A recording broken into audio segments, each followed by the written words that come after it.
بہت سے پڑھنے اور سننے والوں نے مجھے اپنے کمنٹس کیے اور پوچھا کہ آخر وجہ کیا اور اس کی وجوہات کیا ہے کہ ایک شخص گھر بیٹھا ہے اور اس کے باوجود بھی وہ پولیس کی رپورٹ میں اشتہاری ہو چکا یا اس کے خلاف ایف آئی آر بھی درج ہوئی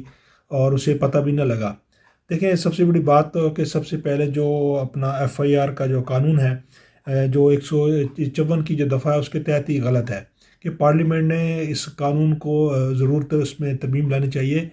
کیونکہ دیکھیں جب ایک ایف آئی آر درج ہوتی ہے تو اس سے پہلے کسی شخص کو بھی انٹیمیٹ نہیں کیا جاتا، اس کے موبائل نمبر پر یا شناختی کارڈ کے ذریعے اسے مطلع نہیں کیا جاتا، جس طرح کہ ایک اینٹی کرپشن میں یا آپ کی اپنا ایف آئی اے میں انکوائری ہوتی ہے تو اس سے پہلے جو ہے وہ آپ کو بتلایا جاتا ہے،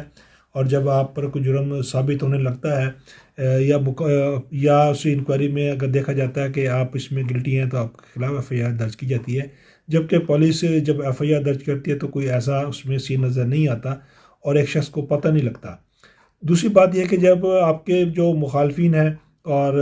وہ جب آپ کے خلاف کوئی ایف آئی آر درج کروا دیتے ہیں اور خاموشی سے آپ کو اشتہاری بھی کرا دیتے ہیں تو آپ کو نہیں پتہ لگتا۔ جب کبھی آپ کسی بس میں سفر کر رہے ہوتے ہیں یا کسی ہوٹل میں ٹھہرے ہوتے ہیں جہاں پولیس چیکنگ کرتی ہے، تو تب آپ کو پتہ لگ جاتا ہے کہ بھی آپ کے خلاف تو ایف آئی آر ہے اور پولیس آپ کو پکڑ کے لے جاتی ہے۔ تو اس کی وجہ یہ ہے کہ ایک تو آپ کو بھی معلوم ہونا چاہیے کہ ہر آدمی اپنا سمجھتا ہے کہ اگر اس کی کسی سے دشمنی چلی آ رہی ہے، کس کے ساتھ عدالتی معاملات چلے آ رہے ہیں، تو وہ آپ کے خلاف ایف آئی آر درج کرا سکتا ہے اور یوں آپ اشتہاری بھی ہو سکتے ہیں۔ تو لہٰذا ایک تو آپ کو اس حوالے سے محتاط ہونے کی ضرورت یہ ہے کہ آپ اپنے شناختی کارڈ کو جو ہے نا لازمی ایک حکومت کی جو ویب سائٹ ہے پہچان، اس کے ذریعے جو ہے نا وہ چیک کر سکتے ہیں اور آپ اپنے خلاف دیکھ سکتے ہیں کہ آپ کے خلاف کوئی مقدمہ نہیں۔ اور خصوصاً جب کبھی اگر آپ فیملی کے ساتھ باہر سفر کریں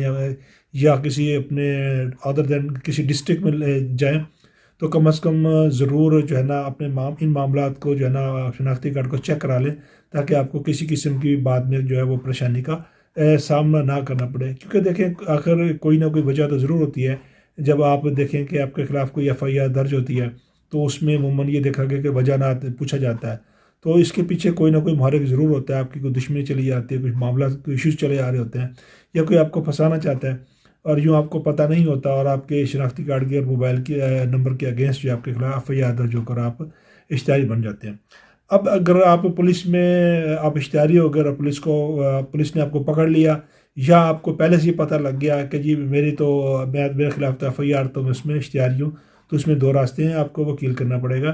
اگر تو وہ قابل ضمانت جرم ہے تو ایس ایچ او آپ کو ریلیز کر سکتا ہے، اور اگر وہ ناقابل ضمانت جرم ہے تو پھر آپ کو کورٹ میں ضمانت باقاعدہ کرانی پڑے گی۔ تو لہٰذا ایسے معاملات میں ہوشیار رہیں، اور آپ کو کیونکہ اب ڈیجیٹل دور ہے، ہر چیز ڈیجیٹائلائز ہے،